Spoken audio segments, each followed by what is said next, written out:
داری میں آ جائیں، آسان ترین کام ہے، گناہ صاف ہو۔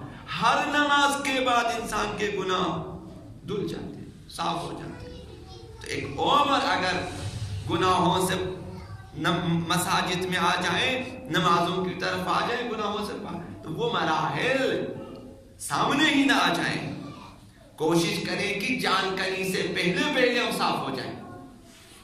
آسانیاں خدا زیارات مقامات مقدسہ پہ جائیں، خالصانہ زیارت کریں، نہ کہ سیلفی والی زیارتیں کہ جہاں ایک ظاہر ہے کہ یہاں سے واپسی تک تصویریں لینے مصروف ہے۔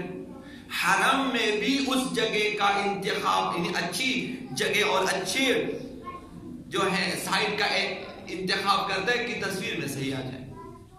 کس قدر غفلت ہے کہ وہاں بھی چاہتے ہیں کہ اہل بیت کے مزارات کو بھی اپنی سیلفی میں محفوظ کر لیں۔ اس طرح سے نہ ہو، خالصاً للہ اور عارفاً بحقہم جائیں زیارت اہل بیت کے لیے، آپ کے گناہ صاف ہو جائیں۔ جو کربلا بمعنی واقعی زیارت کے لیے جائیں، آقا عبداللہ حسین کی قبر پہ حاضری دیں اور خداوند متعال سے دعا کریں، خدایا میں آیا ہوں تیرے نبی کے فرزند کی قبر پر محض زیارت کے لیے، اور حق آقا عبداللہ حسین سے میں آشنا ہوں اور میں آیا ہوں زیارت کے لیے، میری سفارش کر دے، میری شفاعت کر دے، مجھے پاک کر دے۔ زیارت سے واپس آ جائیں گے تو کوئی گناہ اس کے ذمے نہ ہوگا، وہ اس طرح پاک ہوگا کہ جیسے ابھی ماں سے پیدا ہوا ہو، پاک ہوگا۔ آسانیاں 60-70 ہزار 1 لاکھ 1.5 لاکھ روپے میں یہ سب کچھ زیارتیں کر کے آ سکتے ہیں۔ آسانیاں جان کنی سے پہلے کوشش کریں، عذاب قبر عذاب برزخ سے پہلے کوشش کریں کہ پاک ہو جائیں۔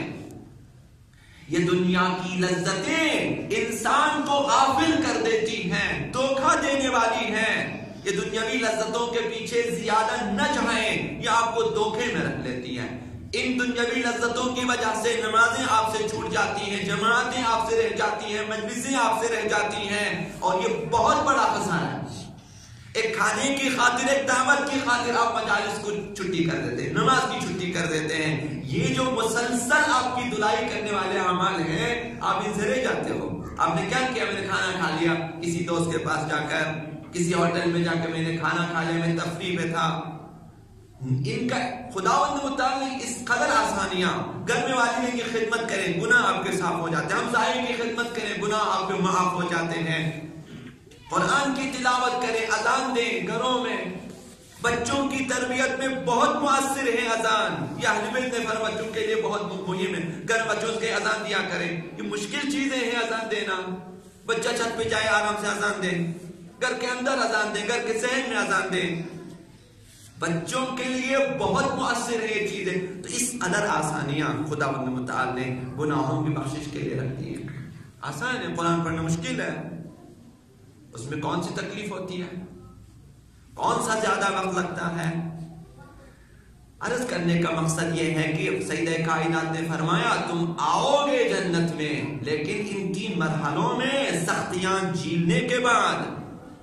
تو ہمارے لیے کیا ہونا چاہیے؟ کوشش کریں کہ ان 3 مرحلوں میں ہمارے لیے عذاب الہی نہ ہو، ہم یہیں سے پاک ہو کے جائیں۔